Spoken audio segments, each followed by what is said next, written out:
सुबह का वक्त था। अहमदाबाद एयरपोर्ट पर चहल पहल थी, जैसे हर रोज होती है।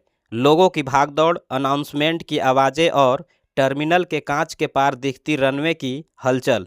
उसी भीड़ में एक बुजुर्ग आदमी, सादे कपड़े पहने, भूरे सफ़ेद बाल, आंखों पर हल्का चश्मा और हाथ में एक पुराना सा कपड़े का थैला लिए खड़ा था।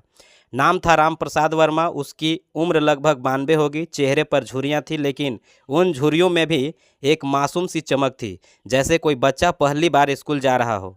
उसके हाथ में एक पुरानी चिट्ठी थी जो वह बार बार निकाल कर पढ़ रहा था, बार बार जैसे कोई पाते और फिर उसे दोबारा तह लगाकर अपने सीने से लगा लेते। पिछले 10 सालों में आरव ने अब कभी कोई फ़ोन कॉल नहीं किया था, ना कोई चिट्ठी, ना कोई संदेश। राम प्रसाद को नहीं पता था कि आरव किस हाल में है। बस इतना सुना था कि वह अमेरिका में सेटल हो गया है, शादी कर ली है और शायद सब कुछ भूल गया है। लेकिन इस चिट्ठी ने सब कुछ बदल दिया था। एयरपोर्ट स्टाफ पर, सर आपकी फ़्लाइट बोर्डिंग शुरू हो चुकी है, आइए। इधर राम प्रसाद मुस्कुराए, हाँ बेटा चलो, बहुत साल हो गए उससे मिले।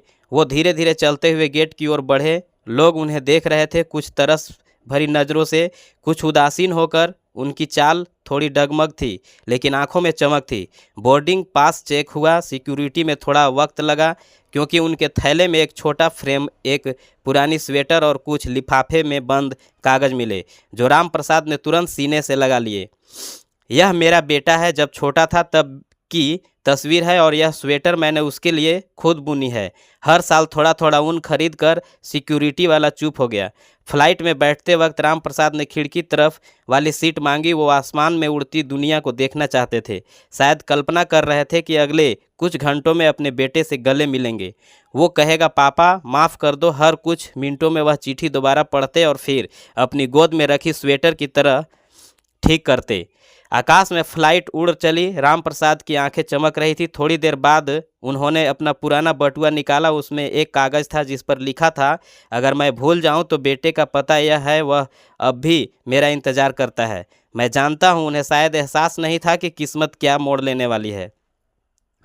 कुछ घंटे बाद समाचार चैनलों की ब्रेकिंग न्यूज में हलचल मच गई थी। फ्लाइट आईए 817 जो अहमदाबाद से न्यूयॉर्क जा रही थी, बीच रास्ते में अटलांटिक के पास क्रैश हो गई। रेक्यूसी ऑपरेशन जारी है। समाचार चैनलों पर अजीब सन्नाटा छा गया। हर ब्रेकिंग न्यूज में एक हेडलाइन थी, फ्लाइट आईए 817 क्रैश, सैकड़ों यात्रियों के जीवन पर संकट।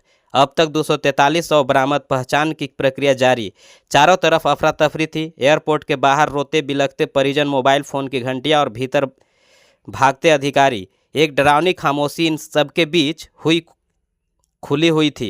रेक्यूसी टीमें हेलीकॉप्टर से उतर रही थी। चारों ओर मलबा, पानी में तैरते बैग्स और टूटे हुए सामान के बीच एक छोटी सी तस्वीर बहती दिखे। एक जवान सैनिक ने झुककर उसे उठाया। वह एक पुराने फोटो फ्रेम का हिस्सा था, जिनके कान टूटा हुआ था, लेकिन उस फोटो में एक बाप और बेटा थे। बेटे की उम्र 7-8 साल रही होगी। रेक्यूसी ऑफिसर, इसे अलग रखो, यह किसी पैसेंजर की पहचान में मदद कर सकता है। उसी फोटो के पास एक गीला सा कागज़ पड़ा था, एक खत, अधूरा लेकिन अब भी पढ़ा जा सकता था। मुझे नहीं पता तू क्यों दूर हो गया बेटा, लेकिन मेरा प्यार कभी कम नहीं हुआ। हर जन्म में मैं तुम्हें ही बेटा चाहूँगा। तुम्हारा पापा। न्यूयॉर्क एयरपोर्ट आरव वहीं खड़ा था, वही बेटा जिसके लिए राम प्रसाद ने 10 साल का इंतजार किया था। उसके चेहरे पर एक अजीब सी घबराहट थी। उसका हाथ थरथरा रहा था जब उसने अपने मोबाइल में फ़्लाइट ट्रैकिंग पर ऐप पर देखा, flight lost, contacts approached 2 hours एगो। आरव का दिल धड़कना बंद होकर चुका था। उसके मोबाइल की घंटी थी जब भारत से कॉल आया था।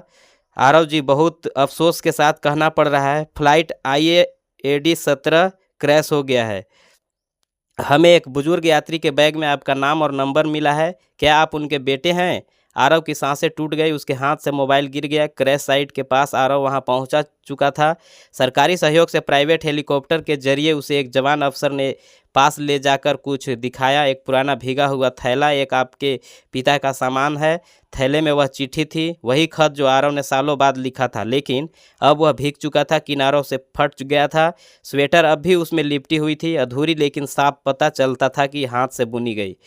नीले और सफ़ेद रंग की लाइनें और उस पर सिली हुई एक छोटी पट्टी, मेरे बेटे के लिए पापा की आखिरी मेहनत। आरव वो स्वेटर अपने सीने से लगाकर फूट फूट कर रोने लगा।